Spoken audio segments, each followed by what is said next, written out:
bakalan bukan ngebahas sih, lebih tepatnya cerita-cerita tentang salah satu teknologi kebanggaan Yamaha ya. Mungkin bisa dikatakan kebanggaan Yamaha saat ini, yaitu variable valve actuation-nya Yamaha. Dan kebetulan juga teknologi VVA ini ada di motorku saat ini. Nah, untuk teknologi VVA ini nih yang dimiliki Yamaha ini, apa ya? Dari yang aku baca-baca sih tujuannya itu untuk mengoptimalkan torsi mesin ya. Ya seperti yang kita tahu, untuk mesin motor dengan satu silinder, apalagi dipakai buat harian dengan ya jalan Jogja yang kayak gini, ya torsi ya lumayan dibutuhin banget. Nah, perlu digarisbawahi juga untuk teknologi VVA ini memang dirancang oleh Yamaha sendiri untuk membuat torsi mesin tiap rentan RPM bawah sampai RPM atasnya ini hampir rata. Yang tujuannya di mana mesin jadi optimal ya teman-teman, bukan maksimal. Karena kenapa aku di sini bilangnya optimal? Karena peran konsumsi bahan bakar ini motor nih berperan di sini. Jadi bahan bakarnya bisa dikatakan nggak terlalu boros-boros banget, dan tenaganya juga ya nggak gede-gede banget, tapi ya cukup lah untuk motor yang kategorinya irit dengan tenaga yang bisa dikatakan cukup besar. Nah, teknologi VVA ini ya merupakan teknologi yang bisa dikatakan nggak terlalu baru-baru banget sih sebenarnya. Jadi dari beberapa pabrikan yang aku tahu tuh sebenarnya manipulasi soal cam isap atau cam intake ini udah ada sih di beberapa pabrikan. Mungkin lebih tepatnya pabrikan mobil ya. Kalau untuk motor yang aku temuin baru VVA ini sih. Nah, ini sebenarnya kayak penggabungan antara dua profil. Jadi di teknologi VVA ini itu tuh cam isapnya pada silinder headnya itu ada dua profil nih. Ada profil satu untuk putaran bawah, nah yang satunya lagi nih untuk putaran atas. Nah, tujuannya penggabungan dari dua profil cam isap ini supaya tenaga mesinnya selalu ngisi nih dari putaran bawah sampai putaran atas. Nah, karena ada teknologi ini juga, jadinya untuk mesin yang dibekali teknologi VVA ini dia memiliki karakter mesin yang agak sedikit berbeda dengan mesin yang nggak ada teknologi VVA ini. Nah, contohnya tuh kayak gini, misalkan untuk cam rendahnya nih di teknologi VVA-nya itu untuk RPM bawah dengan asupan bahan bakar yang bisa dikatakan sedikit. Nah, tujuannya supaya saat kita lagi jalan-jalan santai kayak gini nih di RPM 4.000-an, 5.000-an, itu konsumsi bahan bakarnya nggak terlalu banyak. Nah, untuk cam yang satunya di angka 7.000, ya 7.000 ke atas gitu. Cam tingginya nih yang bakalan main di sini. Nah, tujuannya itu untuk RPM atas ya, karena emang teknologi VVA ini saat cam tingginya ini bakalan aktif saat di RPM 7.000 ke atas nih. Nah, kenapa tujuannya kayak gitu? Karena profil untuk cam yang tinggi ini jadi kayak ujungnya itu lebih tinggi terus lebih lebar gitu. Jadinya saat di RPM atas putaran mesin itu udah cukup kuat untuk muterin ini cam. Jadi kalau di RPM rendah ya tenaganya nggak terlalu keluar, tapi ya keluarnya di RPM atas gitu. Nah, efeknya karena ada penggabungan antara dua profil cam ini, jadinya torsi tiap RPM itu bisa dikatakan hampir rata sih. Nah, sistem kerjanya nih untuk profil ini gimana caranya untuk profil yang rendah pindah ke profil yang tinggi, itu tuh sesuai dengan RPM mesin kita. Jadi saat RPM sudah 7.000 ke atas, nanti ECU bakal mendetek kalau misalnya RPM kita udah 7.000 ke atas nih. Nah, nantinya ECU bakal ngirim sinyal ke solenoid solenoid nggak sih namanya? Ya kayaknya solenoid deh namanya. Itu bakalan ngirim sinyal ke solenoid si ECU-nya untuk ngedorong kayak tuas gitu supaya camnya yang tinggi ini, cam yang profilnya tinggi ini bisa bekerja gitu. Nah, saat perpindahan profil cam ini rasanya beda nggak sih? Sejauh ini ya untuk pemakaian harian yang aku rasain ya lumayan beda. Untuk ini secara hasil dyno yang aku cari di internet, untuk cam rendahnya ini kan peak powernya tuh ada di 14,5 dk kalau nggak salah sih. Nah di RPM 9400an itu segitu untuk peak powernya. Terus untuk cam tingginya kan peak powernya agak sedikit naik nih ke 16 dk. Nah di RPM nya juga geser nih peak powernya dari yang 9400 pindah nih ke 10.000 RPM tuh untuk perpindahan peak powernya. Nah tadi kan ada selisih peak power kan. Dan nah untuk perbedaan horsepowernya dari yang aku baca-baca dari internet ya cukup lumayan sih, sekitar 1,8 sampai 2 horsepower. Ya untuk penggunaan harian kenaikan segitu ya cukup lah sebenarnya.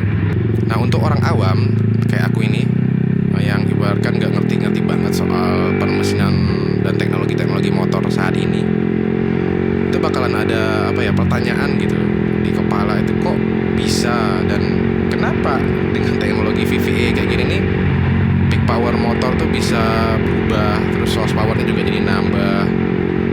Nah ini dikarenakan dari hasil yang ku baca ya di internet, itu karena durasi, terus timing, terus leaf valve-nya ini tuh juga berubah. Jadi antara dua profilnya ini itu antara durasi, timing sama leaf valve-nya itu beda banget. Keuntungannya yang kita dapat karena perubahan durasi ini yang kurasain ada 4 poin sih. 4 poin keuntungan yang aku dapat saat teknologi VVA ini nyala. Yaitu untuk yang pertama, ya sudah pasti karena tujuannya awalnya untuk torsi ya, penyebaran torsi. Jadi penyebaran torsi yang aku rasain di motor yang ada teknologi VVA ini itu rata. Jadi untuk RPM bawah sampai RPM atasnya hampir rata sih. Kalau dibilang rata-rata banget enggak, tapi bisa dikatakan hampir rata. Di setiap RPM itu hampir rata. Itu untuk yang pertama. Untuk yang kedua, konsumsi bahan bakarnya jadi irit. Nah kenapa aku bisa katakan irit nih motor? Jadi perbandingannya mungkin nggak setara ya. Jadi aku punya motor satu lagi Supra 100cc di rumah. Nah yang aku rasain ini motor dengan perbandingan cc ya sebesar 50 cc doang sih.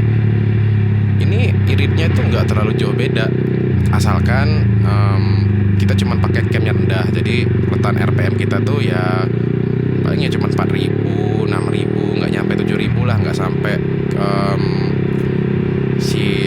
cam isapnya yang satunya lagi yang gede itu kepake gitu. Jadinya yang aku rasa nih motor kategorinya irit sih untuk kelas 150 cc.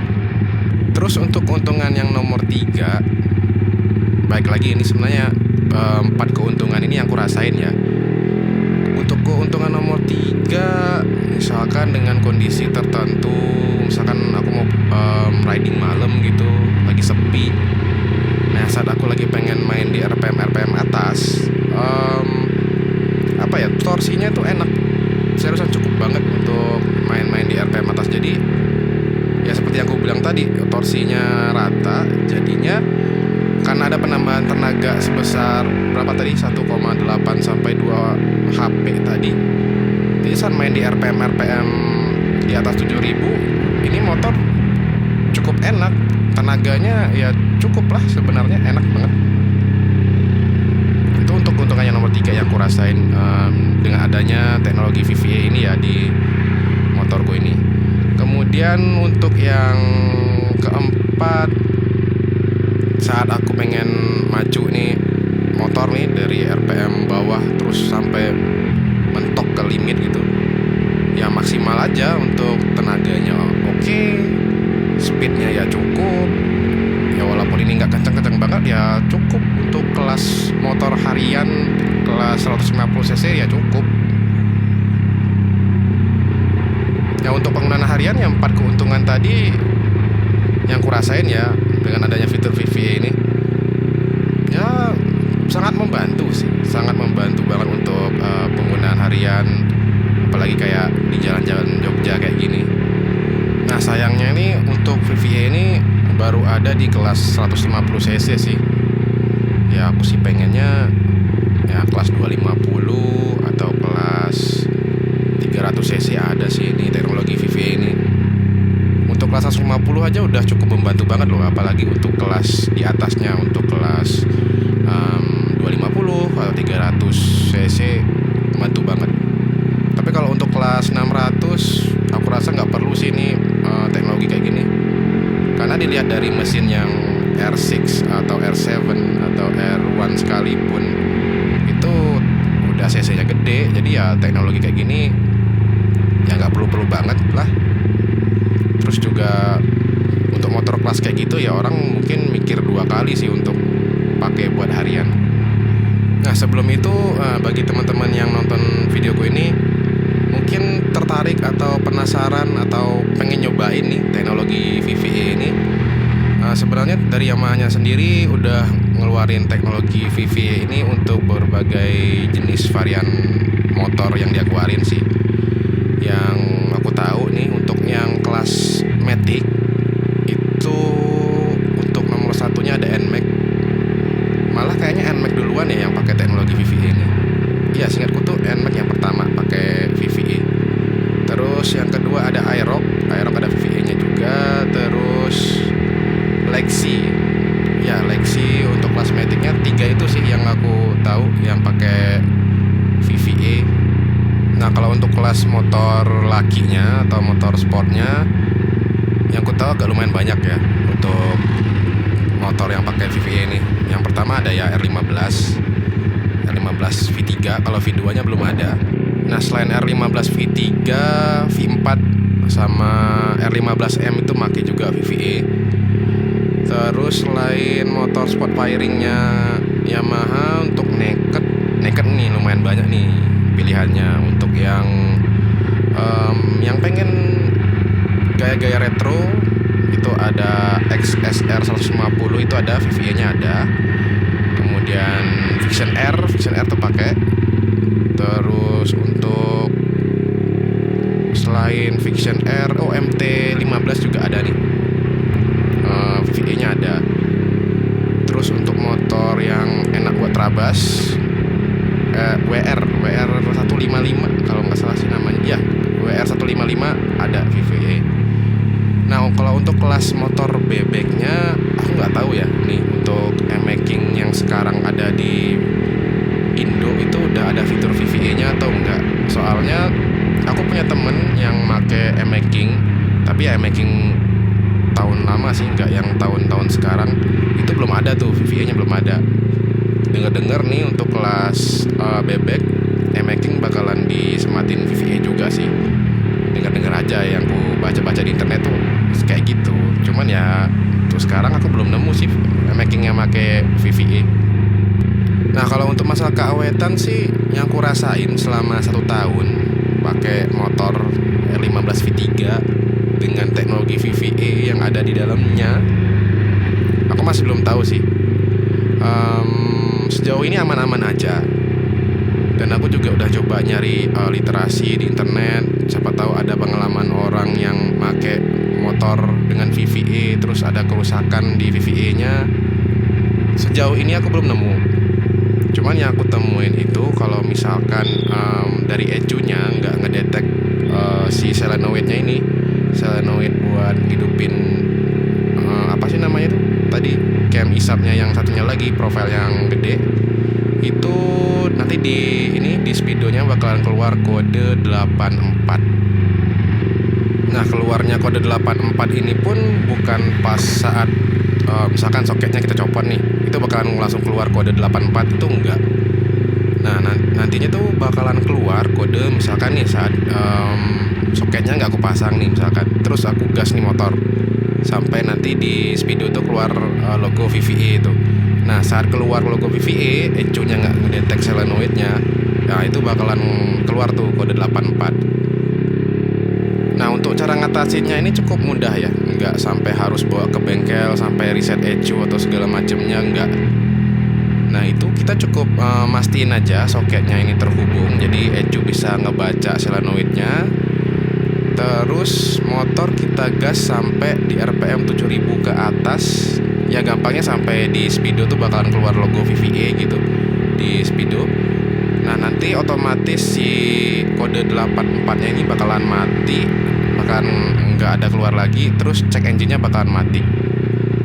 Yang ku tahu sih kayak gitu cara ngatasinnya. Cuman kalau misalkan kalian sudah misalkan ngalamin nih kode 84 cuman masih terkendala juga nih masalah ini nih, nah coba mungkin dikonsultasikan ke bengkel terdekat lah ya.